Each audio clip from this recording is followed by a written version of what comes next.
Hello everyone मोर channel Reema home style कुकिंगলৈ মই সকলোকে স্বাগতম জনাইছো। আশা কৰো মোৰ এই ৰেচিপিটো আপোনালোকে চাই ভাল পাব। আজি মই ধনিয়াৰে এটা কণী ৰেচিপি লৈ আহিছো আপোনালোকৰ মাজত। আহকচোন কি লৈছো মই দেখুৱাই দিও। মই লৈছো পিয়াজ, বিলাহী, জলকীয়া, মগজ, আদা, নহৰু আৰু ধনিয়া।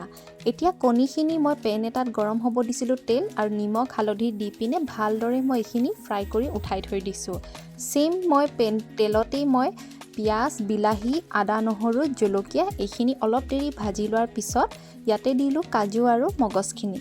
এইখিনি মই অলপ দেৰি ব্ৰাউন হোৱালৈকে ভাজি লম আৰু তাৰ পিছত মই দিছো কেঁচা ধনিয়া মই বেছি নাভাজো, অকমান টাইমে ভাজিম আৰু তাৰ পিছত এইয়া দেখিছেনে মিক্সাৰ গ্ৰাইণ্ডাৰত মই পেষ্ট বনাই ললো।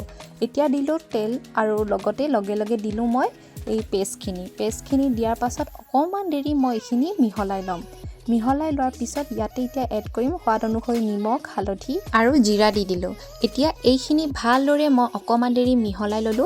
এয়া দেখিছেনে অকমান কালাৰটো চেঞ্জ হৈ গৈছে আৰু এতিয়া মই ইয়াতে এড কৰি দিছো ফ্ৰাই কৰি থোৱা কণীখিনি দি মই অকমান দেৰি ভাজি লোৱাৰ পিছত ইয়াতে এচামুচ বাটাৰ দি দিছো।